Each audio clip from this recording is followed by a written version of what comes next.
నేడు మనం ఎంత అధునాతనంగా మారామో అని చూసి గర్వపడుతున్నాం. కానీ నిజానికి ఆ యుగం నాటి నాగరికతతో నేటి నాగరికతను పోల్చి చూస్తే బహుశా మనం ప్రాచీన ఈజిప్షియన్ల వలె అభివృద్ధి చెందలేమో అనిపిస్తుంది. ఎందుకంటే అప్పటి ప్రజలు ప్రకృతికి దగ్గరగా ఉండి అభివృద్ధి వైపు పయనించారు. కానీ నేడు మనం ప్రకృతికి దూరంగా అభివృద్ధి వైపు ప్రయాణిస్తున్నాము. ప్రాచీన ఈజిప్షియన్లు సాంకేతికంగా మాత్రమే కాకుండా మతపరంగా కూడా ముందుండేవారు. వారికి దేవుడు మరియు పునర్జన్మపై చాలా నమ్మకం ఉండేది. వారు పునర్జన్మను నమ్మేవారని ఆధారాలు కూడా దొరికాయి. ప్రాచీన ఈజిప్షియన్లు చనిపోయాక వారి శవాలను మమ్మీలుగా చేసి పూడ్చిపెట్టేవారు. ఎందుకంటే మనిషి ఆత్మ ఒక శరీరాన్ని విడిచినప్పుడు ఆ తర్వాత మరొక శరీరంలోకి వెళ్తుందని వారు నమ్మేవారు. అందుకే వారు చనిపోయిన వ్యక్తిని మమ్మీగా చేసి శవపేటికలో పెట్టి పాతి పెట్టేవారు. వారు పునర్జన్మను ఎంతగానో విశ్వసించేవారు. చనిపోయిన వ్యక్తికి నచ్చినవన్నీ ఆ వ్యక్తితో పాటు పూడ్చిపెట్టేవారు.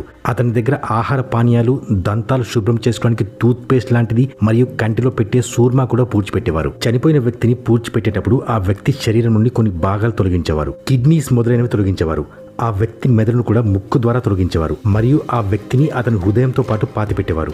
చనిపోయిన వ్యక్తి మెదడును ముక్కు ద్వారా తొలగించడానికి 2 కారణాలు చెప్పుకోవచ్చు.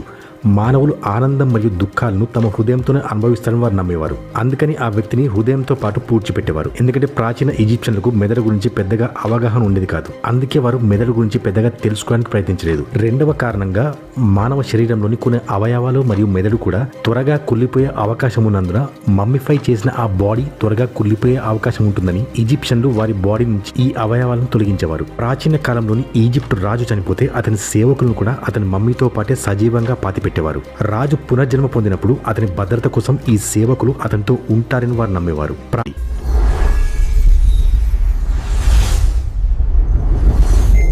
గ్లోబల్ చర్చ్ తెలుగు ప్రేక్షకులకి స్వాగతం.